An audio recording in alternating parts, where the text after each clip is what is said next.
عظیم۔ یہ سورۃ الفرقان کی آیت نمبر 35 سے آیت نمبر 40 تک 6 آیات آپ حضرات کے سامنے تلاوت کی گئی ہے۔ پچھلی آیات میں اور دروس میں یہ بات چل رہی تھی کہ منکرین نے، کافرین نے، اللہ کے نافرمانوں نے دو چیزوں پر بنیادی طور پہ اعتراض کیے اور بے مقصد کیے۔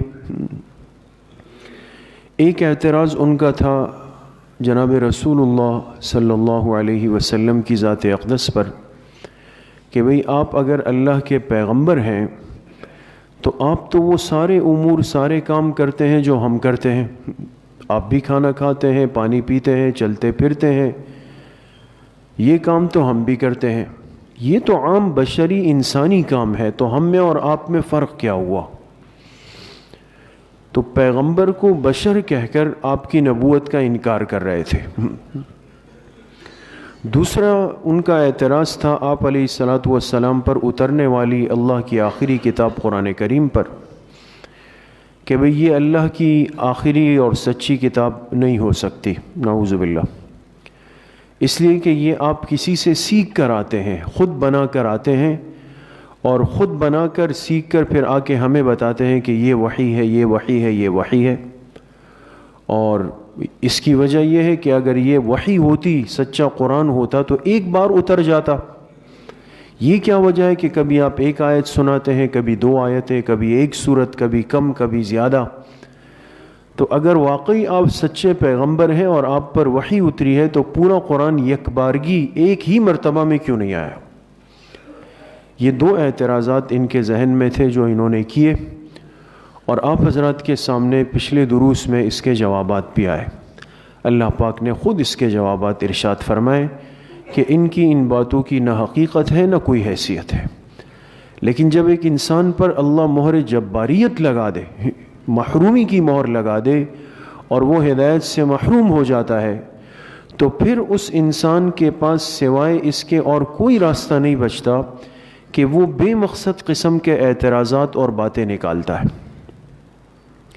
اب جو آج کی آیات ہے، 6 آیتیں ہیں، اس میں اللہ پاک نے اپنے آخری پیغمبر جناب رسول اللہ صلی اللہ علیہ وسلم کو تسلی دی ہے، اس لیے کہ جب ایک انسان اخلاص سے کوئی کام کرتا ہے اور اس کے ذہن میں نہ کوئی غرض ہے، نہ کوئی مفاد ہے، نہ کوئی مقصد ہے، نہ کوئی اجرت ہے، کچھ بھی نہیں ہے، وہ للہ فی اللہ، اللہ کے لیے کوئی کام کر رہا ہے، اور وہ بھی اخلاص کے ساتھ، اور وہ بھی سامنے والے کے فائدے اور استفادے کے لیے، لیکن پھر بھی اگر اس کی بات کو رد کیا جائے، جھٹلایا جائے، تو ایسے آدمی کے دل پر چوٹ لگتی ہے، بوجھ آتا ہے کہ میں ان کے حق میں کتنا خیر خواہ ہوں اور یہ میرے ساتھ کیا سلوک کرنا چاہتے ہیں۔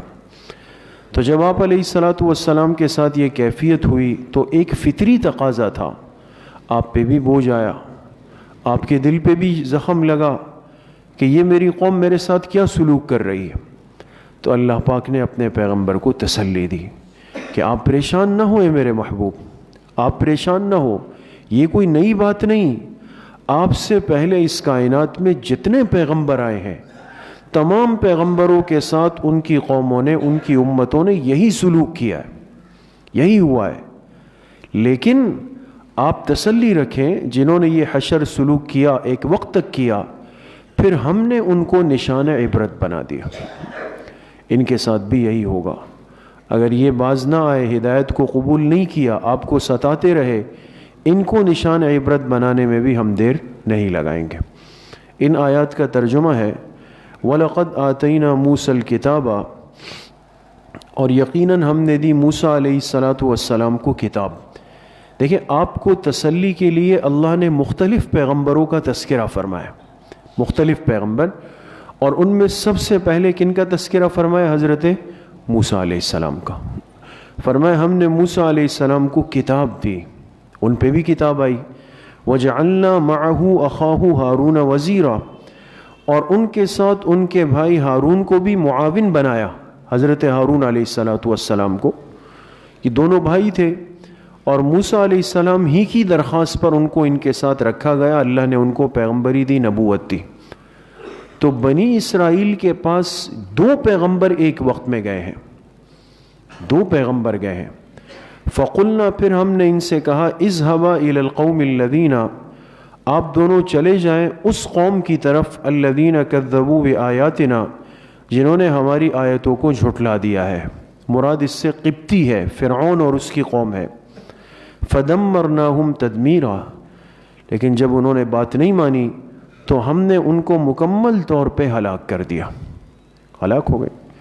وقوم نوح لما کذبوا الرسل، دوسری مثال، اور آپ یاد کریں قوم نوح کو کہ جب انہوں نے پیغمبروں کو جھٹلایا۔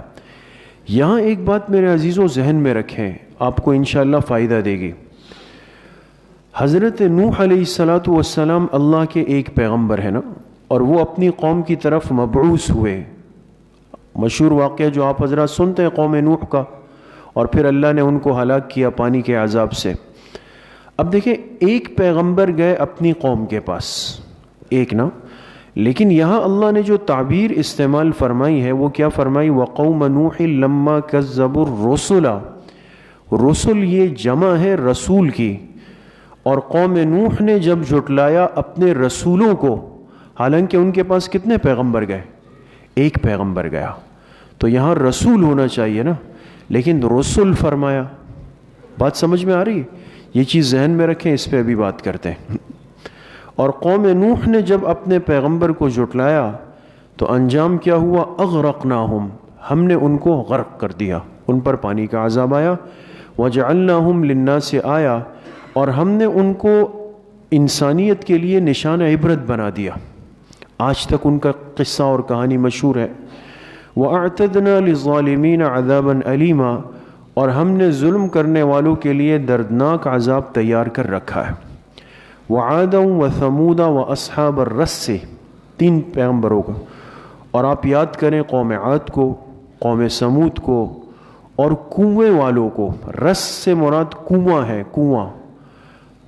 یہاں مفسرین نے لکھا کہ حضرت صالح علیہ السلام کی قوم کے کچھ لوگ رہ گئے تھے قوم سمود میں سے، بقایا قوم سمود کچھ حصہ رہ گیا تھا، یہ اصحاب رس تھے، ان کا اللہ نے مستقل تذکرہ فرمایا۔ وقرونًا بین ذالک کثیرا، اور ان پیغمبروں کے درمیان بھی بہت ساری جماعتیں گزری، اللہ نے چند کے نام لیے۔ وَكُلًّا ضَرَبْنَا لَهُ الْأَمْثَالَ، اور ان سب کی ہم نے مثالیں بیان کر دی۔ وَكُلًّا تَبَّرْنَا تَدْبِيرًا، اور ان سب کے سب کو ہم نے مکمل طور پہ ہلاک کر دیا، تباہ کر دیا۔ وَلَقَدْ أَتَوْا عَلَى الْقَرْيَةِ الَّتِي أُمْطِرَتْ مَطَرَ السَّوْءِ، اور اے میرے پیغمبر، یہ جو آپ کی قوم ہے، یہ جو مکہ والے ہیں، ان کا تو خود گزر ایک ایسی بستی پر ہوتا ہے، الَّتِي أُمْطِرَتْ مَطَرَ السَّوْءِ، جن پر ایک بدترین بارش برس گئی تھی۔ پتھروں کی بارش کون سی قوم پہ برسی تھی؟ قوم لوط پہ، حضرت لوط علیہ السلام کی قوم پہ۔ اب مکہ والے جب تجارت کے لیے جاتے تھے شام، راستے میں قوم لوط کی آبادی آتی تھی، ان کے کھنڈرات تھے، ویرانہ تھا، وہ ساری چیزیں اپنی آنکھوں سے دیکھتے تھے مکہ والے۔ اللہ پاک نے فرمایا یہ لوگ خود ان بستیوں پر گزرتے ہیں جن پر ایک بارش برسی تھی، بری بارش، یعنی پتھروں کی۔ افلم یکونوا یرونہا، کیا اس کو دیکھ کر بھی عقل سے کام نہیں لیتے کہ یہ کون لوگ تھے؟ بل کانوا لا یرجون نشورا، بلکہ سب باتوں کا خلاصہ اور حاصل یہ ہے کہ یہ لوگ مرنے کے بعد دوبارہ اٹھنے کی امید ہی نہیں رکھتے۔ ان کے ذہن میں یہ خیال ہی نہیں ہے کہ ایک دن اٹھنا ہے۔ جب آخرت کا احساس ہی نہیں ہے تو کہتے ہیں بھئی دنیا میں کس سے ڈرنا ہے۔ تو یہ آیات آج کی آپ حضرات کے سامنے اس کا ترجمہ بیان کیا گیا۔ شروع میں عرض کیا کہ ان آیات کا بنیادی مقصد اللہ پاک تسلی دینا چاہتے ہیں حضور علیہ السلام کو کہ آپ اپنی قوم کی ان باتوں سے، ان طعنوں سے اور ان الفاظ سے پریشان نہ ہو۔ یہ کوئی نئی بات نہیں ہے، یہ تو اللہ کا ضابطہ ہے کہ جتنے پیغمبر دنیا کے اندر آئے ہیں ان کی قوم نے عمومی طور پہ ان کا مذاق اڑایا ہے۔ امت کا عمومی طبقہ جو ہوتا ہے وہ قبول نہیں کرتا دوست، وہ انکار کرتا ہے۔ بہت چھوٹا طبقہ ہوتا ہے جو قبول کرنے پہ آمادہ ہوتا ہے۔ اس لیے حدیث پاک میں جناب رسول اللہ صلی اللہ علیہ وسلم نے فرمایا بدأ الاسلام غریبا وسیعود کما بدأ، فرمایا میں جو دین اسلام لے کر آیا اس کی بنیاد بھی اجنبیت میں ہوئی، ابتدا میں بھی اجنبی تھا، چند لوگ میرے ساتھ تھے، عن قریب لوٹ کر دوبارہ ایسا ہو جائے گا، اسی طرف چلا جائے گا۔ تو ہر پیغمبر کے ساتھ یہ معاملہ ہوا، لیکن اللہ نے یہ بھی فرمایا کہ ہمارا ضابطہ ہے کہ پھر ہم ان لوگوں کا انجام بھی بدترین کرتے ہیں، اس لیے کہ پیغمبر اللہ کے محبوب بندے ہوتے ہیں، مقبول بندے ہوتے ہیں، اور اللہ پاک اپنے مقبول بندوں کو آزماتے ہیں۔ آج یہ بات ہمیں سمجھ نہیں آتی، دین کا کام کرنے والے، دین کی بات کرنے والے، دین کے لیے قربانی دینے والوں پہ آزمائشیں نظر آتی ہیں، مشکلات نظر آتی ہے، رکاوٹیں نظر آتی ہے، وہ ہر جگہ پہ بیچارے مار کھاتے ہوئے نظر آتے ہیں۔ تو عام ذہن یہ کہتا ہے کہ بھئی یہ کیا بات ہوئی، یہ لوگ نماز بھی پڑھتے ہیں، تہجد بھی پڑھتے ہیں، راتوں کو دعائیں بھی مانگتے ہیں، سب کچھ کرتے ہیں، بڑے بڑے بیانات بھی کرتے ہیں، اور پٹائی بھی ان کی ہوتی۔ تو اگر یہ صحیح ہے اور یہ اتنے اللہ کے پیارے ہیں تو ہونا تو یہ چاہیے کہ یہ عیش و عشرت میں گھوم رہے ہوتے۔ تو قرآن سے سمجھ میں آتا ہے یہ تو اللہ کا ضابطہ ہے، اللہ پاک ہر ایک بندے کو تھوڑی آزماتے ہیں، اللہ پاک اپنے مقبول بندوں کو آزماتے ہیں۔ یہ فرق تو دکھانا ہوتا ہے کہ خون دینے والا مجنون کون ہے اور دودھ پینے والا مجنون کون ہے نا؟ دونوں میں فرق ہوتا ہے نا۔ ایک مجنون وہ ہوتا ہے جو صرف دودھ پینے والا ہوتا ہے، جیسے آج کل میں اپنی مثال دوں گا کہ ہم لوگ ہیں، ہم دودھ پینے والے ہیں، جس چیز میں بھی دعویٰ کریں گے تو میں کہوں گا بھئی میں سب سے بڑا عاشق ہوں، میں سب سے بڑا یہ ہوں، میں سب سے بڑا یہ ہوں، اس لیے کہ ساری راحتیں ہیں، کھانے پینے کے اسباب ہیں، اور کھا رہے پی رہے تکیہ لگا رہے تو بس عاشق ہیں۔ لیکن جہاں قربانی کا وقت آئے گا، تکلیف اور پریشانی کا وقت آئے گا تو پھر ہم نظر نہیں آؤں گا میں، اس لیے کہ وہ مشکل کام ہے۔ تو اب دیکھیں یہ فرق ہوتا ہے دنیا میں۔ اب ایک مجازی عشق دنیا میں ایک فرد نے کیا، مجنون اور لیلا کی کہانی تو مشہور ہے نا؟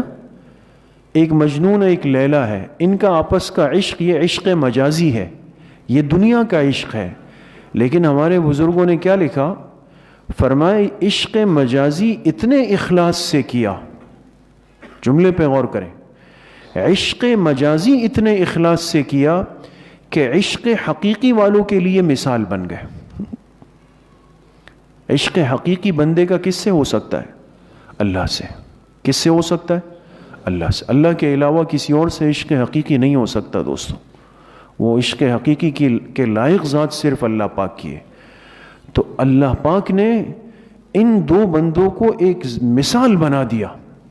اب دنیا میں ایک انسان کوئی بات کرتا ہے تو کہتا ہے فلاں تو فلاں کا مجنون ہے، بھائی فلاں تو فلاں کا مجنون ہے۔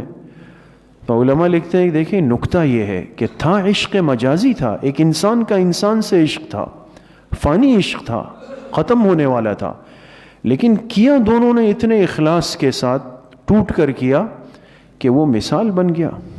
آج اسی کی مثال انسان بیان کرتا ہے۔ تو جو اللہ سے محبت کرتا ہے یاد رکھیں تکلیفیں تو انہی پر آتی ہے، پریشانی انہی پر آتی ہے، آزمائشیں انہی کے لیے آتی ہے۔ تو کبھی بھی ان حالات سے، اس صورتحال سے انسان کو پریشان نہیں ہونا چاہیے۔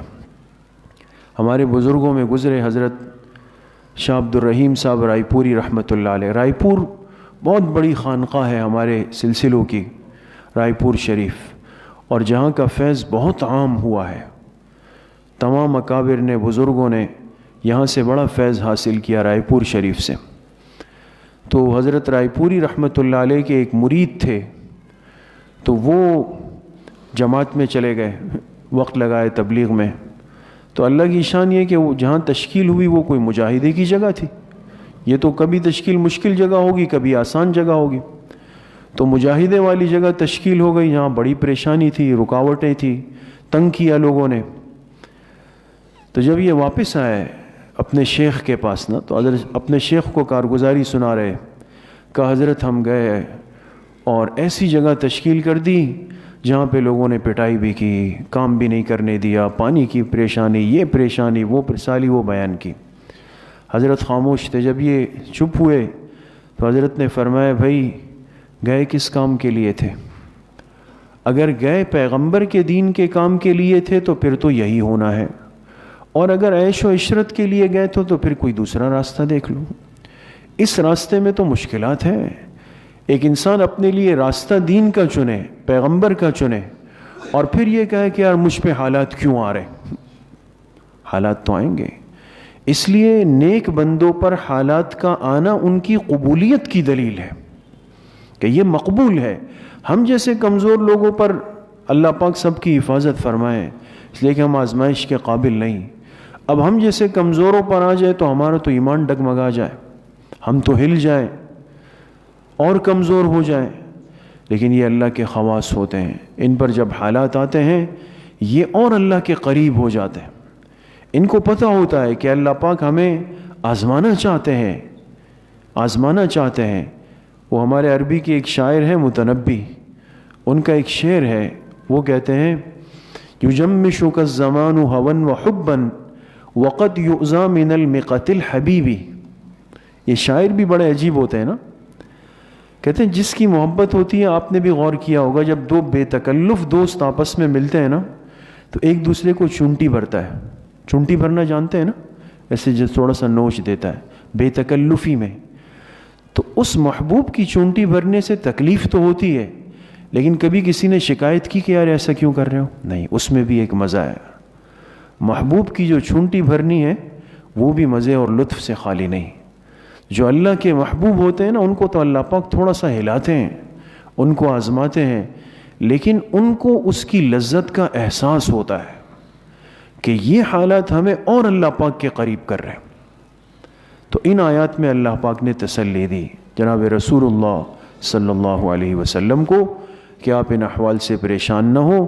آپ سے پہلے بھی جتنے پیغمبر آئے ان کے ساتھ یہی معاملہ ہوا۔ دوسری بات آخری میں نے عرض کی، امید ہے آپ کے ذہن میں ہوگا وہ نقطہ، کہ حضرت نوح علیہ السلام ایک پیغمبر، لیکن ان کے لیے لفظ کیا استعمال ہوا؟ رسل، یہ سارے پیغمبر۔ اس سے یہ عقیدہ سمجھ لیں، یہ ہمارے عقیدے کی بات ہے کہ ایک پیغمبر کا انکار کرنا، اگر نعوذ باللہ کوئی شخص اللہ کے پیغمبروں کے سلسلے میں ایک کا انکار کر دے تو اس سے سب کا انکار لازم آتا ہے۔ یہ مسئلہ ہے، ایک پیغمبر کا انکار سب کے انکار کو مستلزم ہے۔ اس لیے ایمانیات جو ہم پڑھتے ہیں نا، آمنت باللہ و ملائکتہ و کتبہ، آگے کیا ہے؟ ورسلہ، تمام پیغمبروں پر ایمان ہے، تمام پیغمبروں پر۔ ایک پیغمبر کے انکار کرنے سے تمام پیغمبروں کے صف کا انکار لازم آ جائے گا۔ اس لیے یہاں ان کے لیے رسل کا لفظ استعمال ہوا۔ قوم نوح نے انکار تو اپنے پیغمبر کا کیا، لیکن اس ایک پیغمبر کا انکار ایسا تھا جیسے تمام پیغمبروں کا انکار۔ اس لیے ضروری ہے کہ تمام پیغمبروں پر ایمان رکھا جائے۔ البتہ فرق یہ ہے حدیث پاک میں آپ علیہ السلام نے فرمایا نحن معشر الانبیاء وابناء علات ودیننا واحد، فرمایا ہم جو انبیاء کی جماعت ہے، ہم علاتی آپس میں بھائی ہیں۔ علاتی کہتے ہیں وہ جن کے والد ایک ہوں، مائیں الگ الگ ہوں، ہم علاتی بھائی ہیں، ہمارا دین ایک ہے۔ تو جتنے پیغمبر دنیا میں آئے اصول دین ایک ہی ہے دوستو، اصول دین میں فرق نہیں ہے۔ عقیدہ توحید کی دعوت میں سب ایک ہے۔ فرق کس میں ہے؟ وہ شریعت میں ہے۔ شریعت کہتے ہیں اعمال کو، اعمال کے اندر فرق ہے، لیکن اصول دین سب کے کیا ہے؟ وہ ایک ہی ہے۔ اللہ پاک مجھے بھی آپ سب کو صحیح عمل کی توفیق نصیب فرمائے۔ وآخر دعوانا ان الحمدللہ رب العالمین۔ ہفتے کے دن جیسے آپ حضرات کے علم میں ہے کہ ہمارے ہاں مستورات کا بیان صبح ہوتا ہے اور ذکر کی مجلس عصر کے بعد ہوتی ہے، لیکن امتحانات کی وجہ سے تعطیلات ہے، تو اس لیے کل یہ دو بیانات نہیں ہوں گے۔ الحمدللہ رب العالمین والصلاة والسلام علی سیدنا۔